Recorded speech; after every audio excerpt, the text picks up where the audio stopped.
ত্বকের যত্নে বেসনকে তো আমরা নানা রকমভাবে ব্যবহার করে থাকি।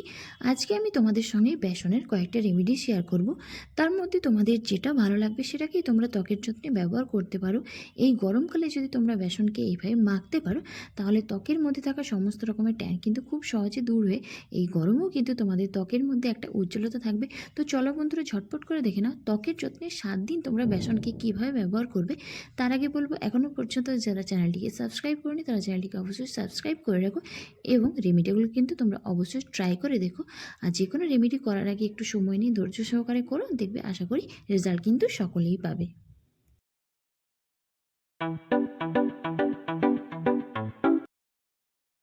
প্রথম রেমেডির জন্য আমি নিচ্ছি এখানে 1 চামচ মতো গুঁড়ো বেসন, আর এর সঙ্গে মিশিয়ে নিচ্ছি 1 চামচ মতো টক দই। রান্নার মধ্যে আমরা যে বেসন দিয়ে থাকি সেই বেসনই আমি এখানে ব্যবহার করছি। টক দই আমাদের ত্বকের মধ্যে থাকা যে কোনো রকমের কালো দাগ, সানট্যান, ব্রণের কালো দাগ খুব সহজে দূর করে দেয়। এরপর টক দই আর বেসনটাকে খুব ভালোভাবে মিশিয়ে নিয়ে এটাকে পুরো মুখের মধ্যে লাগিয়ে নিও। তারপর হালকা হাতে 3 থেকে 4 মিনিট মুখটাকে মাসাজ করো। মাসাজ করলে আমাদের মুখের মধ্যে ব্লাড সার্কুলেশন ভালো হয়, তার ফলেই কিন্তু আমাদের ত্বকের রং গ্লো করতে থাকে। কারণ ত্বকের রঙকে কখনো ফর্সা করা যায় না, এটা সম্পূর্ণ ভুল ধারণা। তারপর হালকা হাতে 3 থেকে 4 মিনিট মুখটাকে মাসাজ করে নিয়ে তোমরা একটা টিস্যুর সাহায্যে খুব নর্মাল জল দিয়ে এটাকে ধুয়ে নিতে পারো। তো আমার এটা কিছুক্ষণ রাখা হয়ে গেছে। এরপর আমি সবার প্রথমে একটা টিস্যুর সাহায্যে খুব ভালোভাবে ক্লিন করে নিচ্ছি। তারপর এটাকে নর্মাল জল দিয়ে ধুয়ে নেব। সপ্তাহে 2 থেকে 3 দিন তোমরা এই রেমেডিটাকে ব্যবহার করো, দেখবে ত্বকের কালচে ভাব খুব সহজে দূর হয়ে যাবে। তো তোমরা দেখতেই পাচ্ছ আমার ত্বক কতটা ক্লিয়ার হয়ে গেল। এরপর আমি একটা টোনার ব্যবহার করছি। টোনারের জন্য আমি এখানে নিয়েছি রোজ ওয়াটার। তোমরা চাইলে তোমাদের পছন্দ মতো যে কোনো টোনার, আর সবশেষে যে কোনো ধরনের একটা ময়েশ্চারাইজার ব্যবহার করো। যদি দিনের বেলায় করে থাকো তাহলে অবশ্যই একটা সানস্ক্রিন মেখে নিও। দ্বিতীয় রেমেডির জন্য আমি নিচ্ছি এখানে আবারও 1 চামচ মতো গুঁড়ো বেসন, আর তার সঙ্গে মিশিয়ে নিচ্ছি কফি পাউডার। কফির মধ্যে রয়েছে ক্যাফিন, যা আমাদের ত্বকের কালচে ভাবকে খুব সহজে দূর করে দেয়। এরপর বেসন আর কফিটাকে আমি এখানে নর্মাল জল দিয়ে খুব ভালোভাবে মিশিয়ে নিয়েছি। এরপর এটাকে মুখের মধ্যে লাগিয়ে হালকা হাতে মুখটাকে মাসাজ করে নিও, যাতে মুখের মধ্যে থাকা ব্ল্যাক হেডস এবং হোয়াইট হেডসগুলো খুব সহজে দূর হয়ে যায়।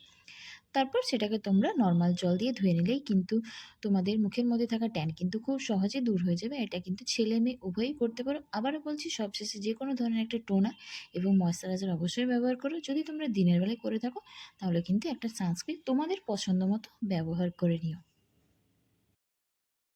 এই রেমেডি বানানোর জন্য আমি নিচ্ছি এখানে 2 চামচ মতো ছোটো চামচের গুঁড়ো বেসন। তোমরা বড় চামচ হলে 1 চামচ নিয়ে এর সঙ্গে নিয়ে নিচ্ছি 1 চিমটে মতো হলুদের গুঁড়ো, আর তার সঙ্গে আমি মিশিয়ে নিচ্ছি টমেটোর রস। যতটা পরিমাণ টমেটোর রস নিলে তোমাদের একটা ফেস প্যাক বানাতে প্রয়োজন, ততটাই নিয়ে আমি এখানে হাফ চামচ মতো টমেটোর রস নিয়েছি, একটা বড় চামচের। তারপর এই সবকটা উপকরণ খুব ভালোভাবে মিশিয়ে নিচ্ছি। তোমরা চাইলে এটাকে হাতে, পায়ে এবং গলাতেও ব্যবহার করতে পারো। এরপর এই ফেস প্যাকটাকে আমি আমার পুরো মুখের মধ্যে লাগিয়ে নেব। টমেটো রস আমাদের ত্বকের মধ্যে থাকা, যাদের ত্বকের মধ্যে মেচেদার সমস্যা রয়েছে তারাও কিন্তু এটাকে ব্যবহার করতে পারো, কিন্তু টমেটো রস কখনো সরাসরি ত্বকের মধ্যে ব্যবহার করবে না, কোনো কিছুর সঙ্গে মিশিয়ে তারপরেই কিন্তু ব্যবহার করো। এরপর এটাকে পুরো মুখের মধ্যে লাগিয়ে এটাকে 15 থেকে 20 মিনিট রেখে দিও, যতক্ষণ না পর্যন্ত এটা একটু শুকনো হচ্ছে। তারপর তোমরা এটাকে নর্মাল জল দিয়ে ধুয়ে নিতে পারো। তো আমার এটা কিছুক্ষণ রাখা হয়ে গেছে। এরপর আমি এটাকে একটা টিস্যুর সাহায্যে ক্লিন করে নিয়ে নর্মাল জল দিয়ে ধুয়ে নেব। সপ্তাহে তোমরা 2 থেকে 3 দিন এই রেমেডিটা ব্যবহার করে থাকো।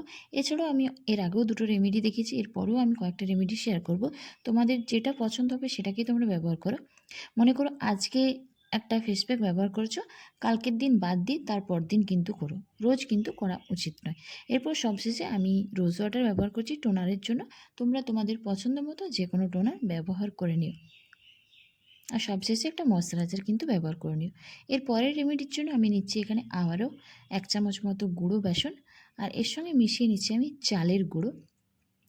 এই চালের গুঁড়ো কিন্তু আমাদের ত্বকের জন্য খুব ভালো স্ক্রাবার হিসেবে কাজ করে। আর এর সঙ্গে নিচ্ছি 1 চামচ মতো কাঁচা দুধ।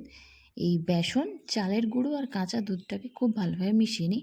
হালকা হাতে মুখটাকে 2 থেকে 3 মিনিট মাসাজ করো। কাঁচা দুধ আমাদের ত্বকের মধ্যে থাকা যে কোনো রকমের দাগছোপ দূর করতে সাহায্য করে, আর চালের গুঁড়ো ত্বকের জন্য খুব ভালো স্ক্রাবার হিসেবে কাজ করে। তারপর 2 থেকে 3 মিনিট হালকা হাতে মুখটাকে মাসাজ করে নিয়ে সেটাকে তোমরা নর্মাল জল দিয়ে ধুয়ে নিও। এটাকে সপ্তাহে তোমরা 2 দিন শুধুমাত্র স্ক্রাবারের জন্য ব্যবহার করতে পারো। আর সবশেষে তোমরা একটা কিন্তু টোনার অবশ্যই ব্যবহার করে নিও। এর পরের রেমেডির জন্য আমি নিচ্ছি আবারও 1 চামচ মতো বেসন, আর তার সঙ্গে শুধু মেশাচ্ছি গোলাপ জল, আর কিছু না। গোলাপ জলের পরিবর্তে তোমরা নর্মাল জল কিংবা কাঁচা দুধও ব্যবহার করতে পারো। তো আমি এখানে অনেকগুলো রেমেডি তোমাদের সঙ্গে শেয়ার করলাম।